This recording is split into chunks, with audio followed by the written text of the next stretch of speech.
सभी विद्यार्थियों को नमस्कार। स्वागत है आप सबका आपके अपने परिवार स्टडी विद आर के। आज की परिचर्चा हम जो करने चल रहे हैं उत्तर प्रदेश लोक सेवा आयोग द्वारा या अन्य जो प्रदेशों के लोक सेवा आयोग हैं और सेंट्रल गवर्नमेंट की जो भी परीक्षा की संस्थाएं हैं, एग्रीकल्चर की संस्थाएं हैं, उनमें जो परीक्षा का आयोजन किया जाता है उसमें जो है कृषि विज्ञान की शाखा एक मृदा विज्ञान है, जिससे क्वेश्चन पूछे गए मृदा विज्ञान से जो है खाद के चैप्टर से, खाद एवं उर्वरक के चैप्टर से जो भी क्वेश्चन पूछे गए हैं उनमें से मैं लगभग आपको जो है 20 से 25 क्वेश्चन सॉल्व कराऊंगा, जिससे आपको ये अंदाज़ा लग जाए क्वेश्चन किस टाइप के आते हैं, कहाँ से आते हैं, कैसे घुमा फिरा करके आते हैं, आपको क्या पढ़ना है क्या छोड़ना है। तो आप मेरे साथ परिचर्चा में अंत तक बने रहें। प्रश्न नंबर 1 कह रहा है, प्रश्न नंबर 1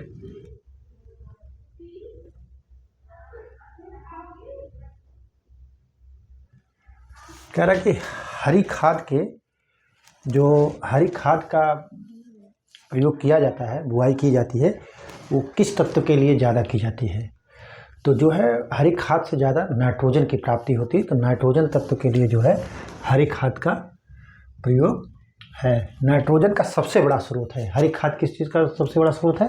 तो नाइट्रोजन का सबसे बड़ा स्रोत है। आप इसको नोट कर लीजिए, ठीक है।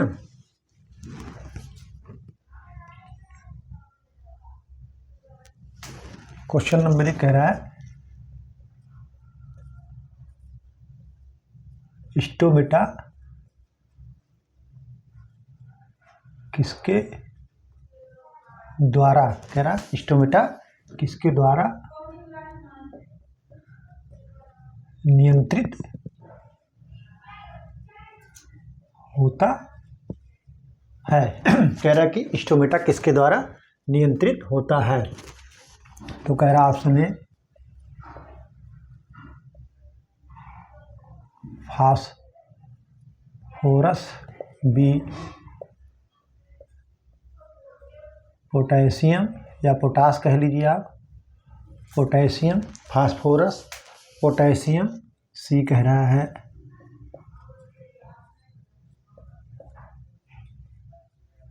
नाइट्रोजन और डी कह रहा है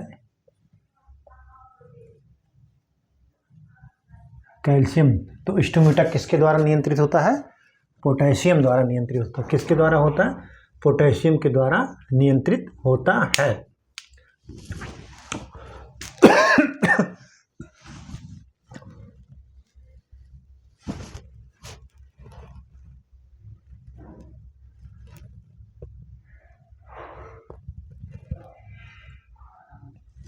ये जो है जो रंध्र होते हैं उसको खुलने और बंद करने में सहयोग करता है। क्या करता है? खुलने और बंद करने में जो है सहायक होता है। जो रंध्र होते हैं पत्तियों में, पोटेशियम है तो हाइड्रोजन भी है, पोटेशियम के साथ साथ हाइड्रोजन भी के द्वारा भी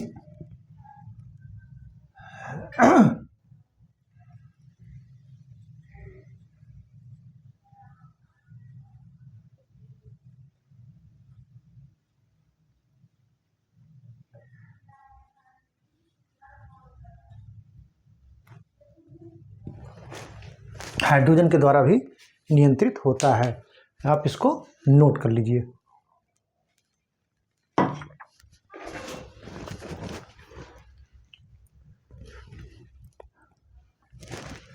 पूछ रहा निम्नलिखित में से कौन सूक्ष्म पोषक तत्व नहीं है।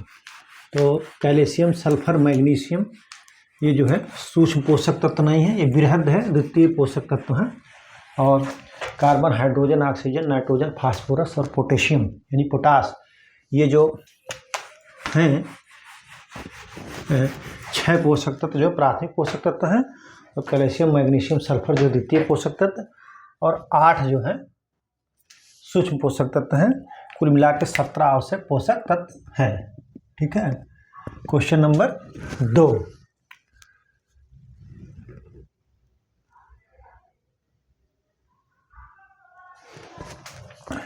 कह रहा है, देखिए कल ही मैंने बता दिया लेकिन आज हो रहा है, तेल उत्पादन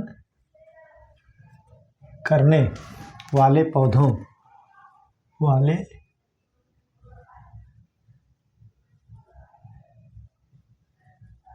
पौधों के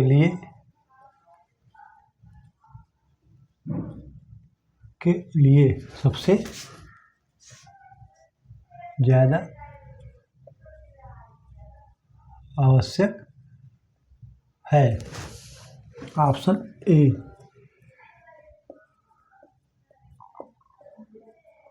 nitrogen, B phosphorus, C sulphur, D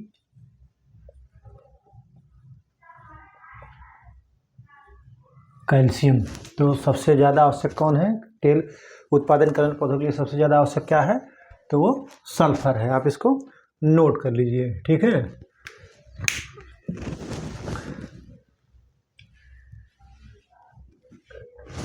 ठीक,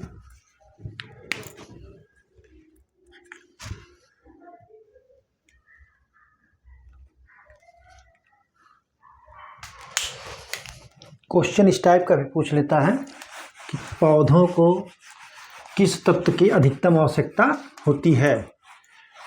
2 का दे देगा, 3 का दे देगा, एक साथ अकेले दे देगा। इसे पूछ लिया कि पौधों को किस तत्व की आवश्यकता सबसे अधिक है। नाइट्रोजन दे देगा, उसके साथ पूछ लेगा सल्फर देगा, जिंक देगा, मैग्नीशियम देगा, पोटेशियम दे दे या फास्फोरस दे दे, इस तरीके के। तो अधिकतम जो आवश्यकता होती है पौधों को, नाइट्रोजन, फास्फोरस, पोटास, इनकी बहुत मतलब अन्य सूक्ष्म तत्व या द्वितीय पोषक तत्व से ज़्यादा मात्रा में होती है। इनकी प्रति हेक्टेयर लगभग कुंटलों में इनका प्रयोग हो जाता है, ठीक है। तो आप जो है नाइट्रोजन और फास्फोरस और पोटास इस तरीके के क्वेश्चन पूछता है तो रहेगा, आप इसको नोट कर लीजिए, ठीक है।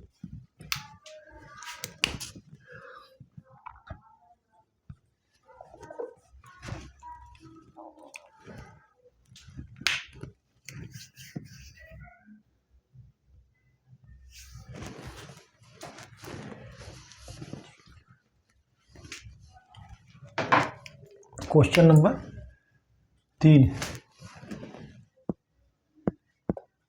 जिंक का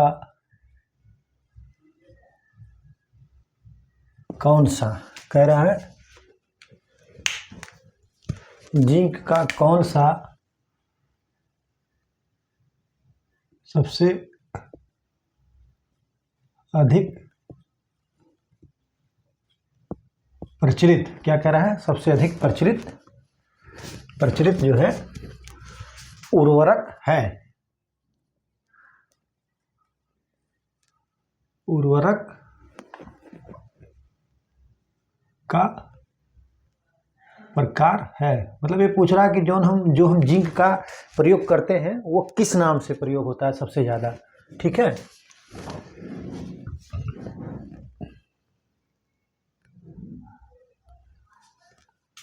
तो आप इसमें कंफ्यूज हो जाएंगे, अगर नहीं पढ़े हैं तो आप इसमें जो है कंफ्यूज हो जाएंगे।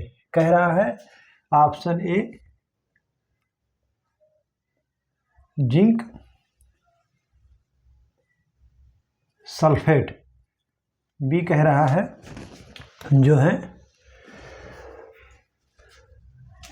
जिंक चिलेट, क्या है, जिंक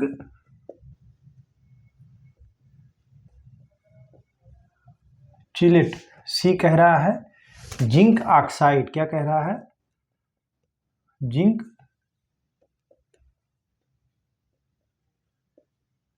ऑक्साइड। और डी कह रहा है जिंक ऑक्साइड, और जी कह रहा है जिंक राख, क्या कह रहा है, जिंक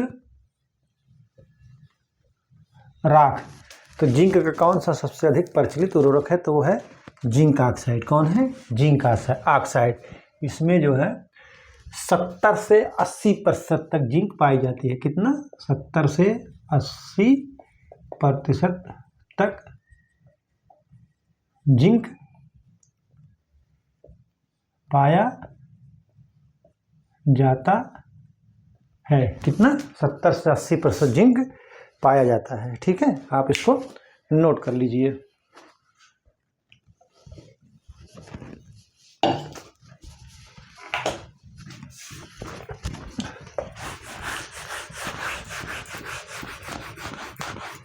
जिंक ऑक्साइड। अगर आप सही से नहीं पढ़े रहेंगे तो आप जिंक सल्फेट को ही लगा देंगे कि जो है जिंक सल्फेट का प्रयोग सबसे ज़्यादा होता है। ठीक है,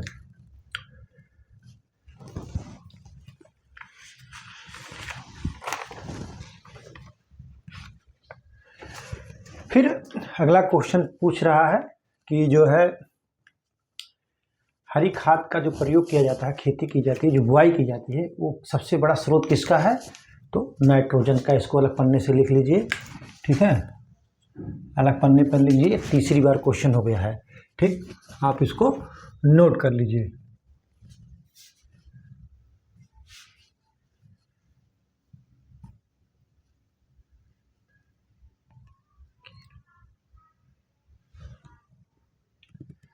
केन अम्ल बनाने वाला, यही देखिए, केन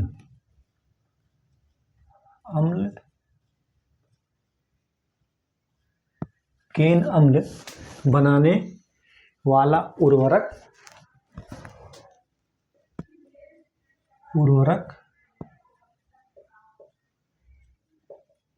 कौन सा नहीं है? कौन सा नहीं है? ठीक है,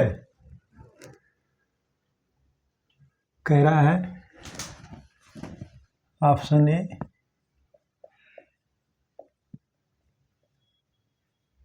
नाइट्रेट,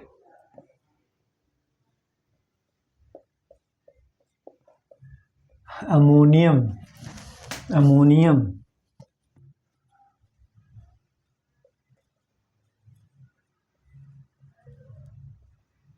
कैल्शियम, अमोनियम, कैल्शियम। और डी कह रहा है दाने। क्या कह रहा है? दाने यानी ग्रेन्युल्स। तो केन अम्ल बनाने वाला उर्वरक कौन सा नहीं है? वो नाइट्रेट नहीं है। कौन सा नहीं है? नाइट्रेट नहीं है। इसको आप नोट कर लीजिए।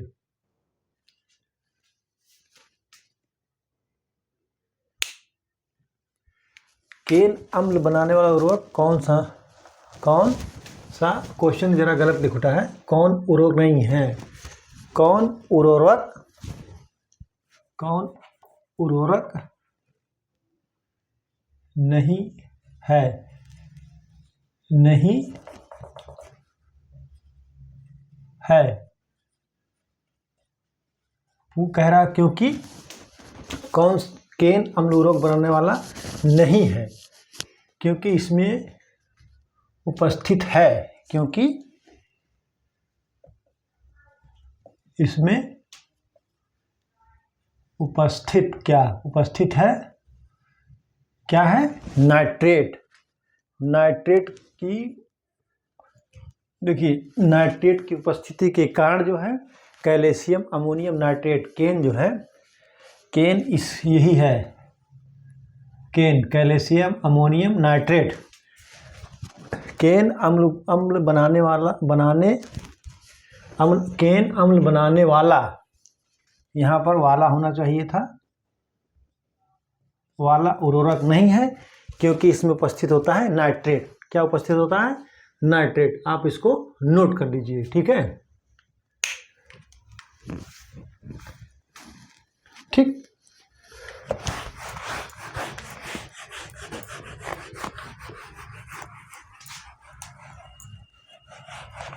Question number 6। क्वेश्चन नंबर 6 क्या कह रहा है?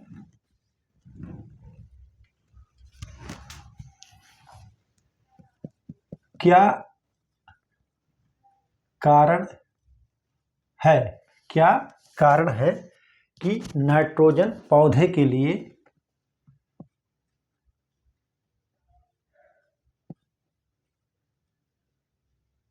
क्या कारण है कि नाइट्रोजन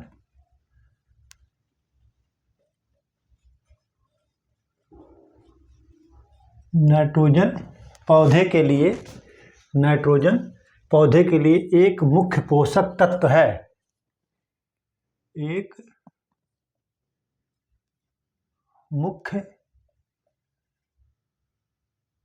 पोषक तत्व है। ठीक है, कह रहा क्या कारण है कि नाइट्रोजन पौधे के लिए एक मुख्य पोषक तत्व है। ऑप्शन ए, यह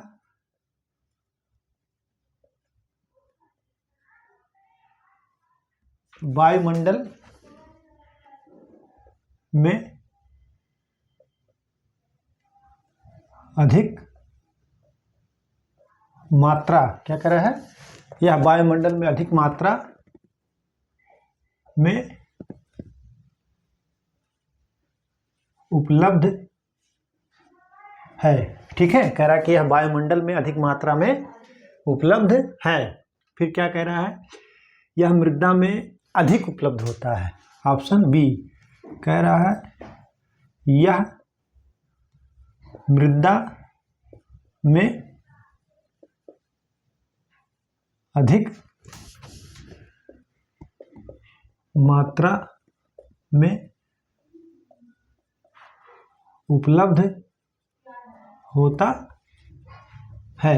सी क्या कह रहा है, सी कह रहा है कि यह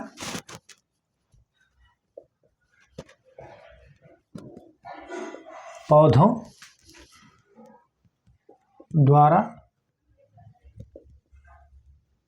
अधिक मात्रा में लिया जाता है। ठीक है, और डी क्या कह रहा है, डी कह रहा है यह प्रोटीन का भाग है। यह प्रोटीन का भाग है। ठीक है, कह रहा यह प्रोटीन का भाग है। कह रहा नाइट्रोजन, क्या कारण है कि नाइट्रोजन पौधे के लिए एक मुख्य पोषक तत्व है। ठीक है, तो आपका ऑप्शन होगा यह प्रोटीन का भाग है। ठीक है, आप इसको नोट कर लीजिए। ठीक है,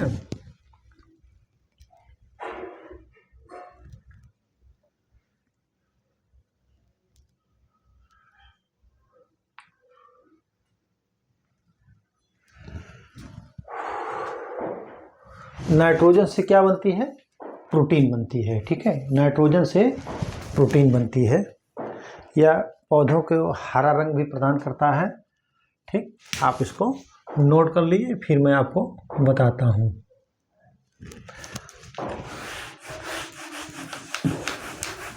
अगला क्वेश्चन ये बहुत बार पूछा गया है और हमने आपको सॉल्व भी कराया है, और इसको आप अलग से पन्ने पे लिख लीजिएगा। जो अगला क्वेश्चन में, ये भी बहुत बड़ा क्वेश्चन था कि जो है नाइट्रोजन और प्रोटीन वाला जो था बहुत ही महत्वपूर्ण था। एक राक फास्फेट उर्वरक होती है, उसका प्रयोग किस मृदा में किया जाता है, किस प्रकार की मृदा में किया जाता है, अम्लीय, क्षारीय, लवणीय, उदासीन। तो पीएच भी दे सकता है इस तरीके से, 7 से कम, 7 से ज़्यादा, 10 से ज़्यादा। तो अम्लीय भूमि में जो है राक फास्फेट का प्रयोग अम्लीय मृदा में किया जाता है। ठीक है, आप उसको अलग से पन्ने पर नोट कर लीजिए, बहुत पूछा जाता है। ठीक है,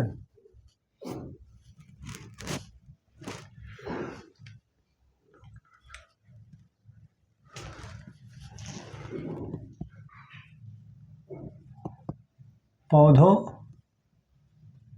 द्वारा सबसे कम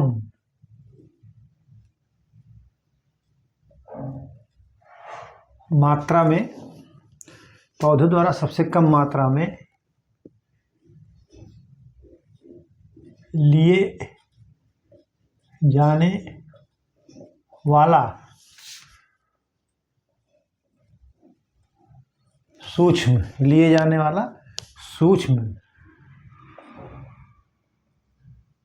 पोषक तत्व कौन सा है। ठीक है, कौन सा है।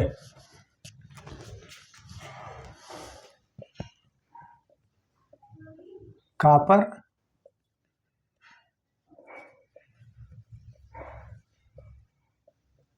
मॉलिब्डेनम कह रहा है क्लोरीन आयोडीन, क्या कह रहा है, आयोडीन, आयरन कह दीजिए, आयोडीन छोड़िए, आयरन, आयरन, ठीक है। तो पौधों द्वारा सबसे कम मात्रा में लिए जाने वाला सूक्ष्म पोषक तत्व कौन सा है, मालिब्डिनम है। कौन सा है, मालिब्डिनम है, ठीक है।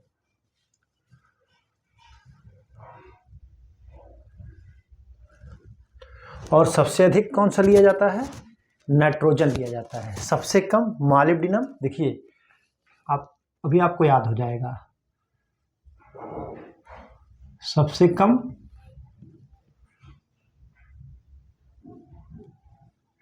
मालिब्डिनम,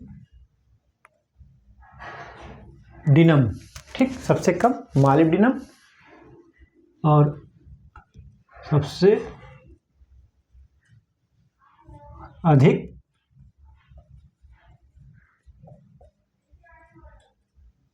कौन, नाइट्रोजन। सबसे कम मालिब्डिनम, सबसे अधिक नाइट्रोजन, इसी दोनों के बीच में लिया जाता है। देख लीजिए, आप नोट कर लीजिए, इसको समझ लीजिए आप लोग, ठीक है।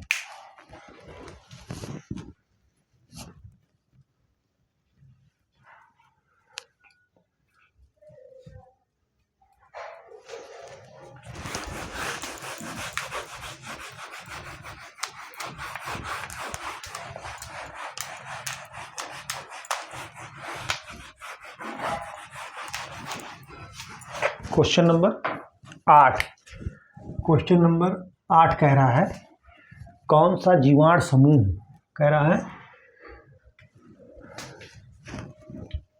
कौन सा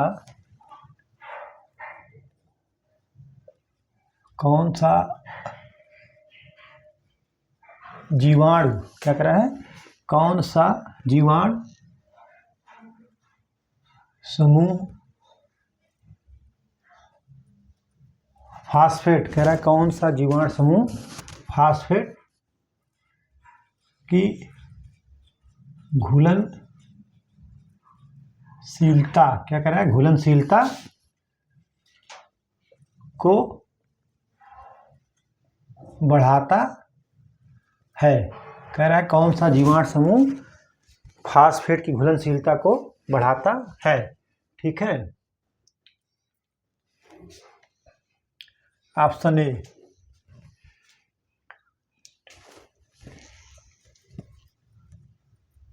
Clostridium, B pseudomonas, C azotobacter और डी कह रहा है राइजोबियम।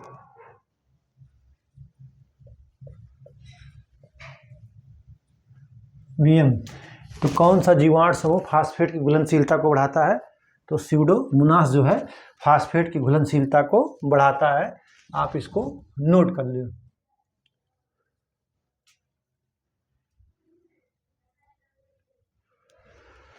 देखिए ये जो है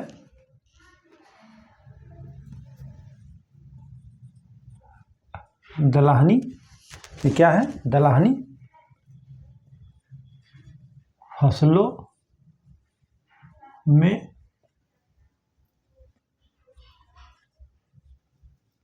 नाइट्रोजन का स्थिरीकरण करता है। और एजोटोबैक्टर जो है गैर दलहनी फसलों में, यानी धान्य फसल कह लीजिए, गैर दलहनी फसलों में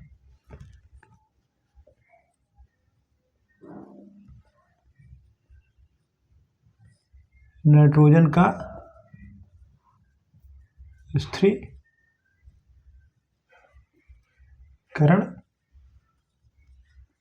करता है। ठीक है, आप ये दोनों में अंतर जान लीजिए। ठीक है,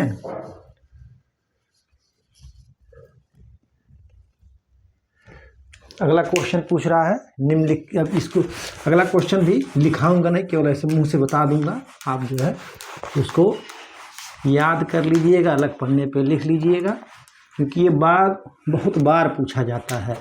चाहे उसका पूछ लेगा, बीज मात्रा भी पूछ लेता है। ये जो अगली क्वेश्चन हम बताने जा रहे हैं आपको, ये बहुत ही महत्वपूर्ण क्वेश्चन है। कह रहा है कि हरी खाद के लिए कौन सी फसल का प्रयोग किया जाता है? तो हरी खाद के लिए ढैंचा का प्रयोग किया जाता है। ठीक है, 9 हो गया आपका। बैम, बैम, बैम कह रहा है वैस्कुलर आर वैस्कुलर माइकोराइजल। क्या है? वैस्कुलर आर वैस्कुलर माइकोराइजल जो है क्या है? क्या है? क्या है? ऑप्शन ए जीवाणु, जीवाणु कह रहा है, जीवाणु, जीवाणु, शैवाल, कवक,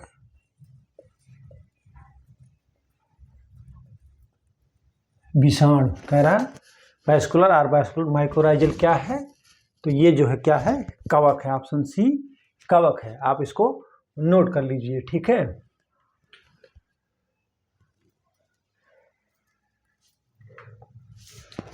ये जो है ये कवक है। पौधों की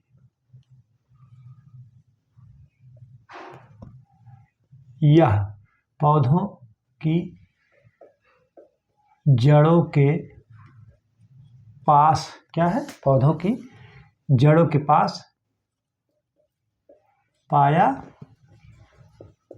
जाता है। ठीक है, यह पौधों की जड़ों के पास पाया जाता है। ठीक है, अगला क्वेश्चन पहले इसको लिख लीजिए। अगला एक बहुत ही महत्वपूर्ण क्वेश्चन मैं आपको बताने जा रहा हूं, और आप जो है इसको नोट कर लीजिएगा, इसको भी नोट कर लीजिएगा। अगला क्वेश्चन तो ये है, अभी इसको जो है अभी STA वर्ग 1 वाली जो वैकेंसी हुई थी उसमें ये क्वेश्चन पूछा था, जो अब की बार मैं लिखाने जा रहा हूँ। ठीक है, कह रहा मृदा में जीवांश पदार्थ की मात्रा ज्ञात करने के लिए, मृदा में जीवांश पदार्थ की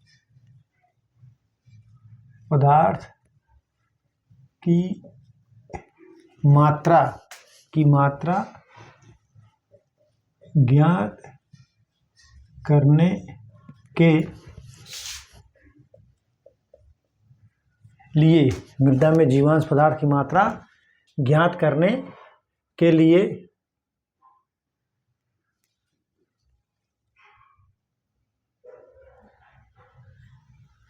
जीवांश कार्बन की मात्रा को जीवांश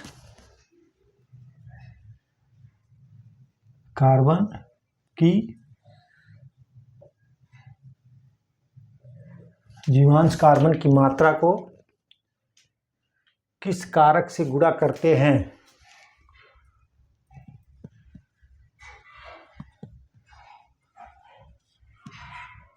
किस कारक से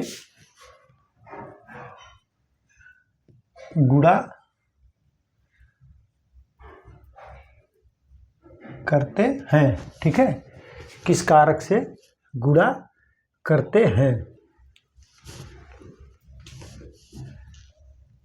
1.874, 1.874, 1.724, 1.724, 1.724, फिर कह रहा है 1.524, 1.524, और फिर डी कह रहा है 1.800।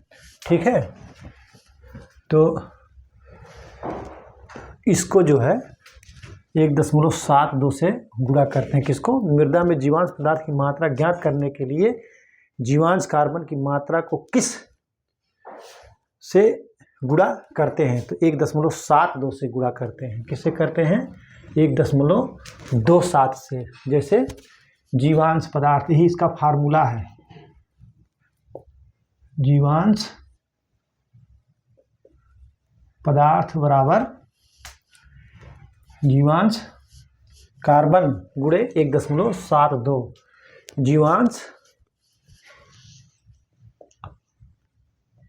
जीवांश कार्बन गुणे 1.724। क्या कह रहा है?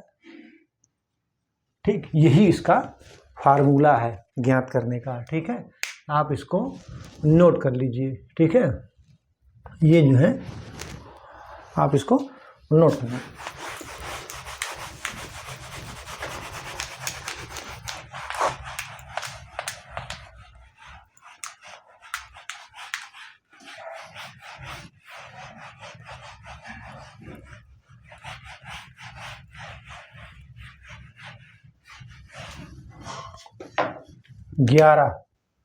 क्वेश्चन नंबर 11 क्या कह रहा है?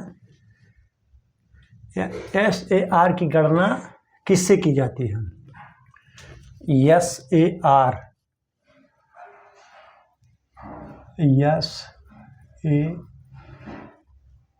क्या कह रहा है? SAR की गणना किससे करते हैं, या SAR की गणना करने का फार्मूला क्या है, सूत्र क्या है? ठीक है, आप इसको नोट कर लीजिए। ऑप्शन ए कह रहा है Na प्लस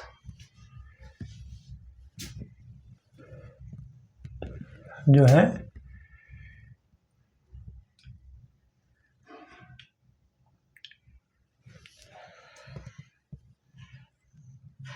कैल्शियम 2 प्लस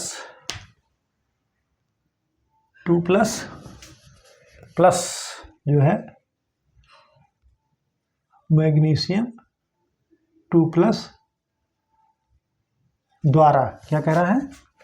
2+ द्वारा। ठीक है, फिर कह रहा है कैल्शियम बी कह रहा है जो है कैल्शियम 2+ प्लस मैग्नीशियम 2+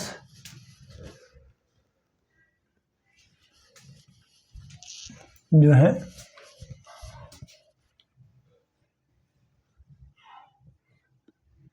Na2+ द्वारा।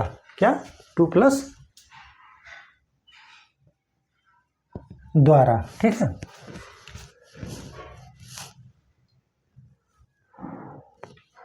फिर कह रहा है जो है सी क्या कह रहा है? Sodium plus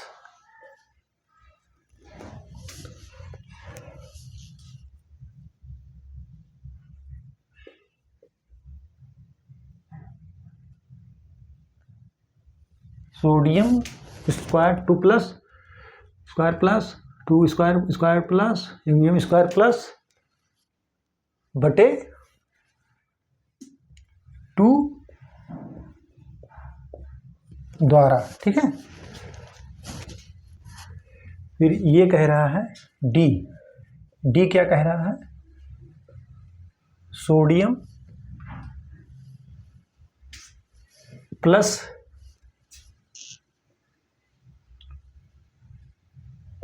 sodium plus calcium square plus, उसके बाद कह रहा है प्लस के प्लस अपान 2, क्या कह रहा है, अपान 2 द्वारा। तो एसआर की गणना किससे की जाती है, सोडियम ऑब्लिक पान अंडर रूट जो है calcium square plus magnesium square plus e⁻² बटे 2 द्वारा। आपका ऑप्शन सी सही है, इसको नोट कर लीजिए। ठीक है, इसको जो है आप नोट कर लीजिए।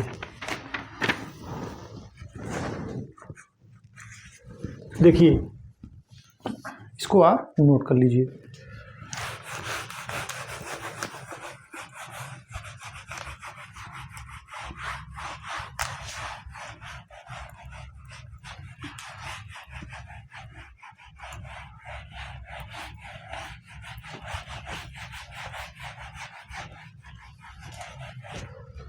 ठीक, 11 के बाद 12,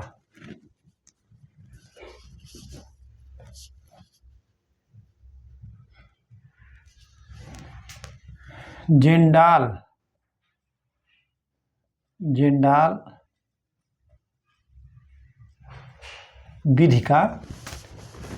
विधि का प्रयोग क्या, जेंडाल विधि का प्रयोग क्या ज्ञात करने के लिए करते हैं, जेंडाल विधि का प्रयोग क्या ज्ञात करने के लिए करते हैं।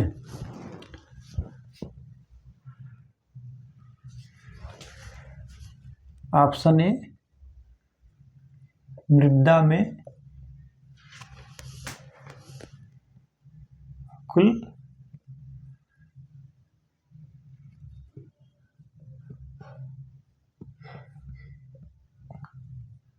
कार्बन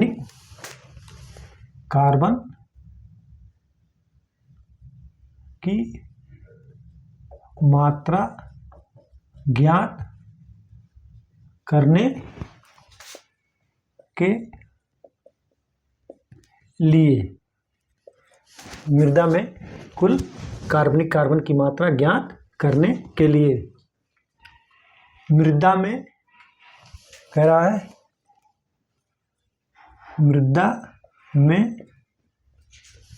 मृदा में कुल पोटास की मात्रा ज्ञात करने के लिए, मृदा में कुल पोटास की मात्रा, क्या कह रहा है, पोटास की मात्रा ज्ञात करने के लिए। ठीक है, ऑप्शन सी, मृदा में कुल फास्फोरस, मृदा में कुल फास्फोरस की मात्रा ज्ञात करने के लिए। ऑप्शन डी क्या कह रहा है, कह रहा है मृदा में कुल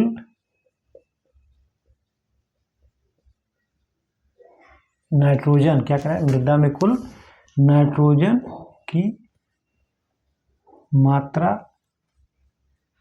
ज्ञात करने के लिए। ठीक है, कह रहा मृदा में कुल नाइट्रोजन की मात्रा ज्ञात करने के लिए। ठीक है, तो जेल्डाल विधि का प्रयोग क्या ज्ञात करने किया जाता है, तो मृदा में कुल नाइट्रोजन की मात्रा ज्ञात करने के लिए जेल्डाल जेंडाल विधि का प्रयोग किया जाता है। आप इसको नोट कर लीजिए, ठीक।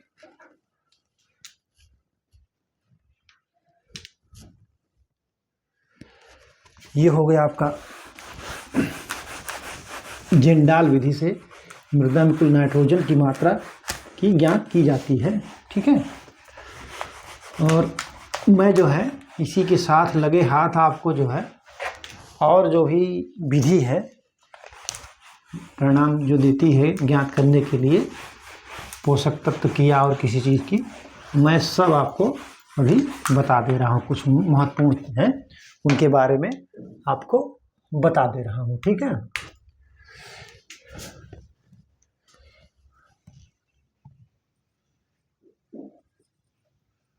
विधि क्या है? विधि और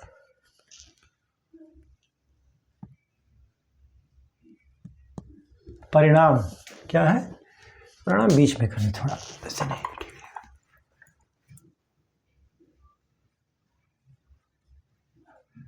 परिणाम, ठीक। तो विधि क्रम संख्या 1 क्या कह रहा है? कह रहा है एल्केनिन पर मैग्नेट, एल्केनिन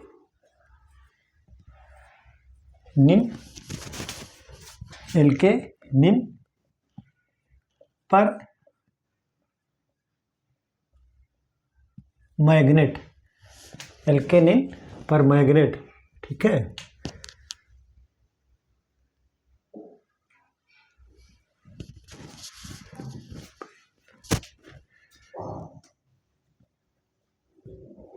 ब्रे नंबर 1, दूसरे क्या कह रहा है?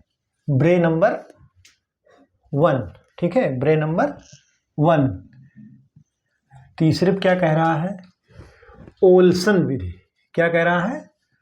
ओल्सन विधि, ओल्सन विधि। चौथा क्या कह रहा है? Flame photometer. क्या कह रहा है? Flame photometer. पांचवा कह रहा है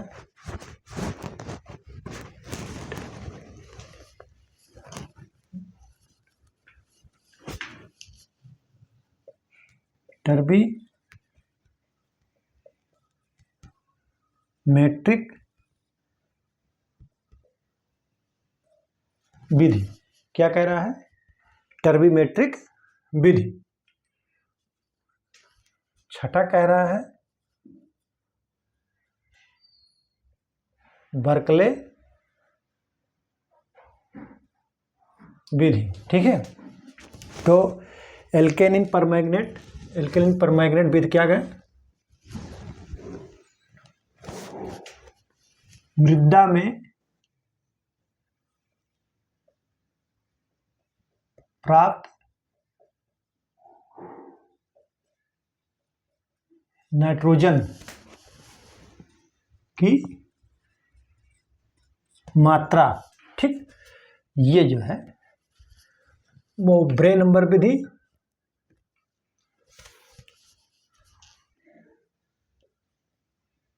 अम्लीय अवस्था में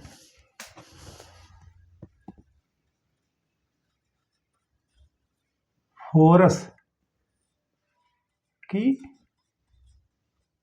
मात्रा, अम्लीय अवस्था में फास्फोरस की मात्रा। ओल्सन विधि से क्या ज्ञात करते हैं?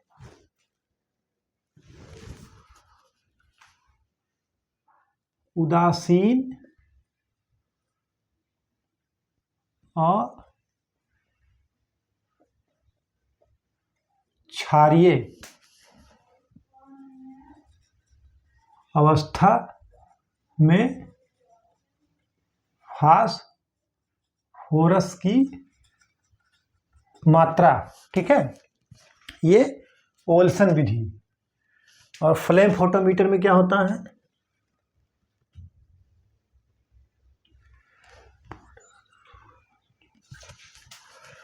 फ्लेम फोटोमीटर कह रहा है पोटास व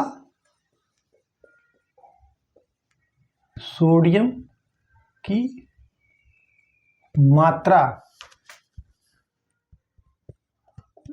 ज्ञात करने के लिए, ठीक है। और टर्बीमेट्रिक विधि क्या है? टर्बीमेट्रिक विधि कह रहा है सल्फर की मात्रा ज्ञात करने के लिए, ठीक है। और बर्कले विधि क्या है?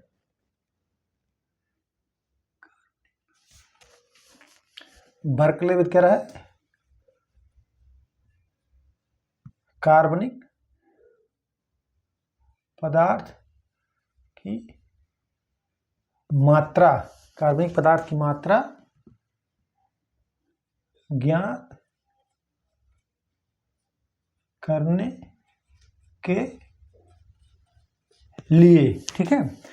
देखिए जेंडाल विधि तो नाइट्रोजन की मात्रा, कुल जो नाइट्रोजन की मात्रा है उसके लिए, एल्केनिन परमैंगनेट मृदा में प्राप्त नाइट्रोजन की मात्रा, ब्रे नंबर 1 जो है अम्लीय अवस्था में फास्फोरस की मात्रा, ब्रे नंबर 1 अम्लीय अवस्था में फास्फोरस की मात्रा, मतलब मृदा अम्लीय अवस्था में है और फास्फोरस की मात्रा। और ओल्सन विधि में क्या होता है? ओल्सन विधि में उदासीन और क्षारीय मृदा में, क्षारीय अवस्था में जो मृदा है, फास्फोरस की मात्रा। फ्लेम फोटोमीटर में पोटास, फ्लेम फोटोमीटर से पोटास व सोडियम की मात्रा ज्ञात करने के लिए। और टर्बीमेट्रिक विधि में सल्फर की मात्रा जो है टर्बीमेट्रिक विधि से जो है सल्फर की मात्रा ज्ञात करने के लिए। और बर्कले विधि से कार्बनिक पदार्थ की मात्रा ज्ञात करने के लिए, बर्कले विधि से कार्बनिक पदार्थ की मात्रा ज्ञात करने के लिए आप इसको नोट करिए, ठीक है।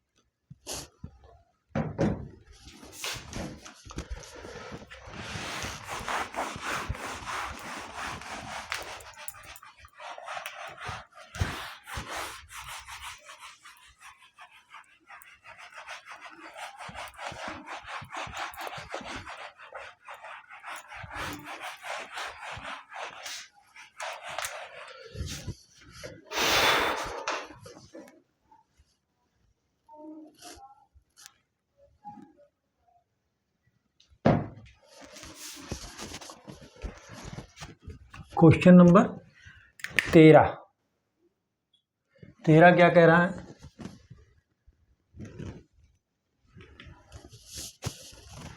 संघनित जीवाश्म खादों का संबंध, संघनित जीवाश्म क्या कह रहा है? संघनित जीवाश्म खादों क्या कह रहा है? संघनित जीवाश्म खादों का संबंध है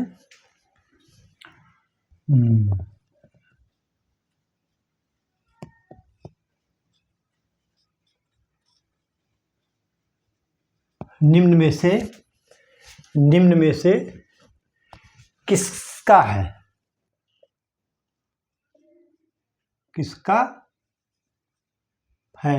ऑप्शन ए क्या कह रहा है? अधिक मात्रा में पोषक तत्व होते हैं, अधिक मात्रा क्या कह रहा है? अधिक मात्रा में पोषक तत्व होते हैं।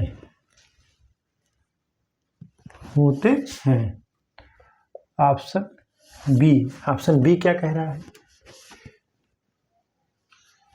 जीवाश्म अधिक होते हैं।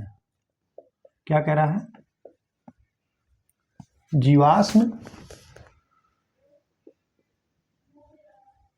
अधिक होते हैं। सी क्या कह रहा है? सी कह रहा है इनकी मात्रा कम प्रयोग करनी पड़ती है। इनकी मात्रा कम, इनकी मात्रा कम प्रयोग करनी पड़ती है। डी क्या कह रहा है? डी कह रहा है इनमें से कोई नहीं। डी कह रहा है इनमें से कोई नहीं। तो संघनित जीवाश्म खादों का संबंध निम्न में से किसका है? जो है अधिक मात्रा में पोषक तत्व होते हैं। आप इसको नोट कर लीजिए कि संघनित खादों में, जीवाश्म खादों में अधिक मात्रा में पोषक तत्व होते हैं। इसमें जीवाश्म तो ज़्यादा होगा ही और जीवाश्म के साथ साथ अधिक मात्रा में पोषक तत्व भी होते हैं। आप इसको नोट कर लीजिए, ठीक है।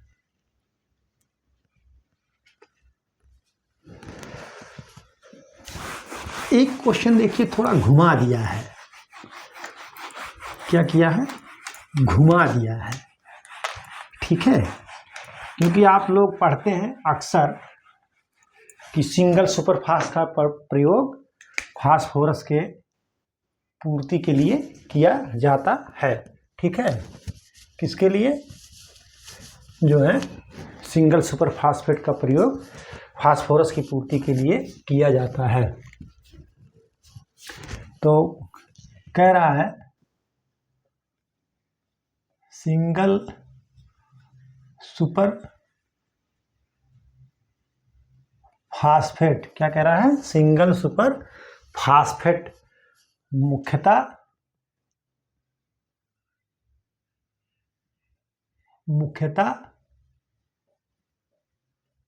किसका स्रोत है? देखिए फंसा दिया है, स्रोत है। आप यहाँ पर दिमाग अगर नहीं लगाएंगे तो कहेंगे फास्फोरस के लिए इसका प्रयोग किया जाता है मुख्यतः, तो फास्फोरस इसमें ज़्यादा है, लेकिन नहीं, इसमें कैल्शियम ज़्यादा होता है। क्या होता है? कैल्शियम ज़्यादा होता है। तो कह रहा है सल्फर, बी कह रहा है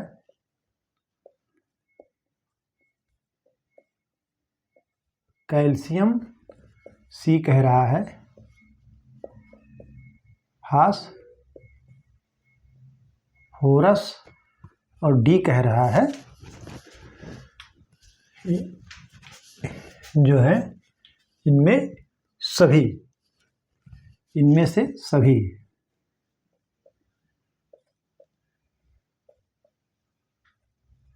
देखिए अब आपको ये लगेगा कि इसमें सल्फर भी मिलता है, कैल्शियम मिलता है और फास्फोरस भी मिलता है, लेकिन इसका मेन भाव है कि सबसे ज़्यादा क्या मिलता है? इसमें कैल्शियम मिलता है। तो आपका ऑप्शन बी सही होगा। सिंगल सुपर फास्फेट मुख्यतः किसका स्रोत है?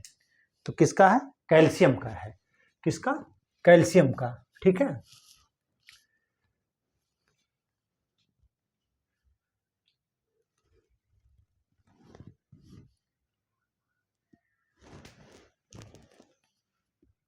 उन्नीस 19.5%, 12.5% और ये 16%। तो मुख्यतः क्या पाया गया? कैल्शियम, सबसे ज़्यादा कैल्शियम पाया जाता है। इसलिए जो है तिलहनी फसल में किसानों को रिकमेंडेशन किया जाता है कि आप सिंगल सुपर फास्फेट का प्रयोग करिए, ठीक है। तो आप इसको नोट कर लीजिए, ठीक है।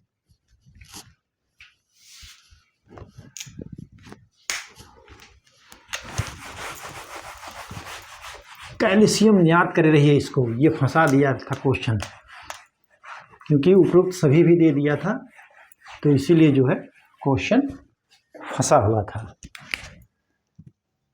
क्वेश्चन नंबर 14,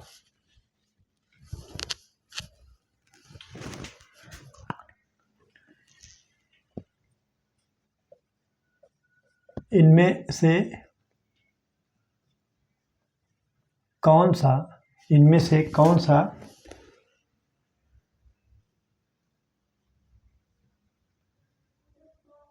खनिज पदार्थ जानवरों, क्या है, जानवरों की वृद्धि एवं विकास, वृद्धि एवं विकास के लिए आवश्यक है, आवश्यक है, कह रहा है option A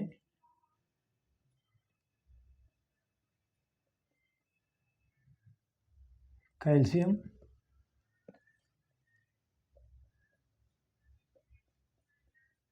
phosphorus,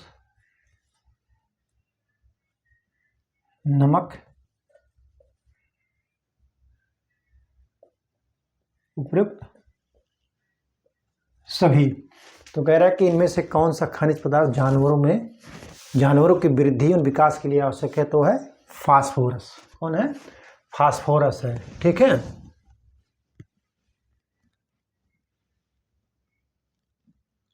sorry, calcium होगा, फास्फोरस नहीं, कैल्शियम, गलती से कैल्शियम होगा। कौन सा होगा, कैल्शियम जो है आवश्यक है।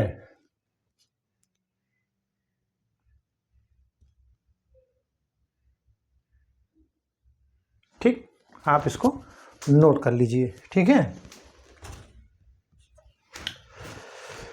तो आज हमने देखिए आपको जो है 14 क्वेश्चन सॉल्व कराए हैं, मतलब लिखा दिए हैं, लेकिन जो कंटेंट हमने उपलब्ध कराया है वो कम से कम 30-35 क्वेश्चन उससे बन सकते हैं, पूछे जा सकते हैं, पूछे गए हैं, बार बार पूछे गए। जो भी मैंने आपको कंटेंट उपलब्ध कराया है उससे जो है क्वेश्चन बने हुए क्वेश्चन है, लेकिन क्वेश्चन हमने आपको 14 क्वेश्चन ही सॉल्व कराया है, लेकिन कंटेंट हमने आपको 30-35 क्वेश्चन का उपलब्ध करा दिया है। तो आप इसको पढ़ लीजिएगा अच्छे तरीके से, रट लीजिएगा अच्छे तरीके से, इसमें कोई लापरवाही मत करिएगा। क्वेश्चन पूरी की पूरी संभावना कि फंस सकते हैं, आ सकते हैं क्वेश्चन। तो आज की परिचर्चा यहीं पर समाप्त की जाती है। परिचर्चा बने रहने के लिए बहुत बहुत धन्यवाद। Thank you so much.